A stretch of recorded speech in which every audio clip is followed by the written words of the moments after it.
Your dog is comfortable, your dog is blah blah blah, and I have forgotten the words, but Sahil, would you like to add anything? So when it comes to dog training, the most ideal approach is to Ensure that your dog is safe and secure and stays healthy through whatever period of time your dog stays with us.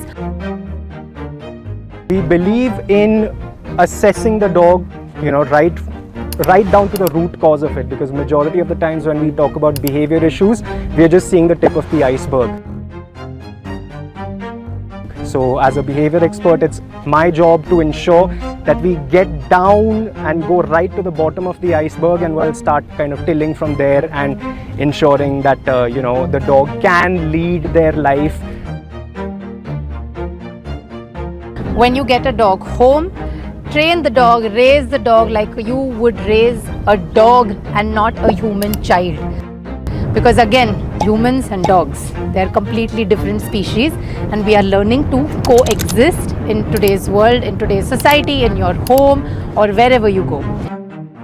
Of course, it is going to be very different from the kind of environment you will have at home. But at the same time, when you send your dog to a professionally run boarding facility, it ensures that your dog gets good exposure to the new surroundings and environment. Shady! Shady, come here, love me. Give me attention. No. We believe in under-promising and over-delivering. So our go-to goal when it comes to boarding is that, well, the dog should go at a bare minimum exactly the way he came to us during check-in. We lean towards using as much positive reinforcement and rewards-based systems as much as possible. But yeah, most of the times what we end up delivering is that the dog goes back much happier, much more content, goes back to their family. And I think the biggest testament to that, the best review that we get from our clients is that, well, when the clients come to pick up their dogs, there have been cases where some dogs have run right back inside our home saying, okay, I'm ready to go back and chill, I don't want to go back home. So as a boarder, I think that's the best testimony one can ever get.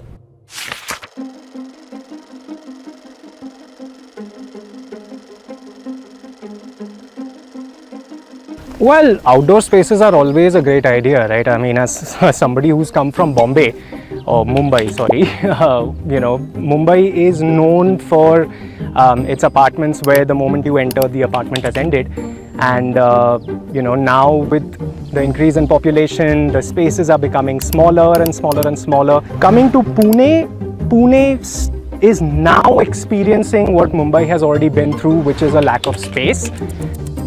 Pet parents are far more proactive when it comes to training their dogs, simply because of the fact that your dog should not become your liability in a public situation.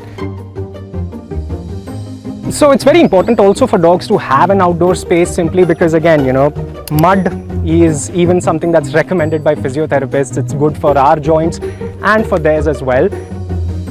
And they also do get to exercise their primary sense, which is olfaction, the ability to smell things.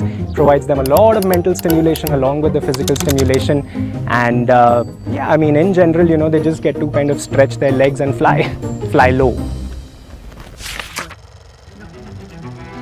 There's also a saying that says that dutifulness breeds independence.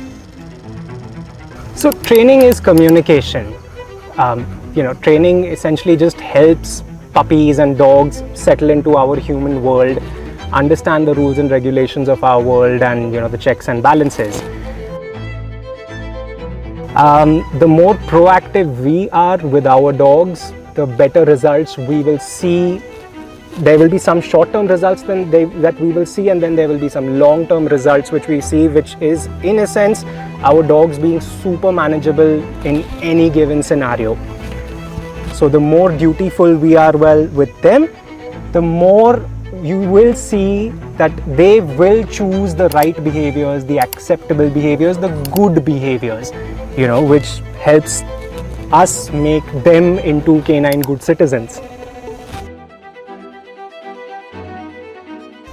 Yeah, I think training is basically it's a language between dogs and humans. And we are just, as trainers, we are here to bridge that gap of what the dog is saying and what is the owner taking from it, or how the owner should communicate so that the dog should listen. So your basic commands are like your ABCDs. And once you have those ABCDs is when you can actually form a sentence, right? So again, it's a language between two different species, that is humans and dogs. Gen Z, well, that's a tough one. I'm not even trying to be modest here because I'm totally loving all the attention that I get from my babies. Okay, who's their favorite? Just to put it into perspective, You get a lot of playtime with your dogs, other people's dogs. so if you want that, contact me. I'll tell you what to do about it. I'm confused. So let's just do this again.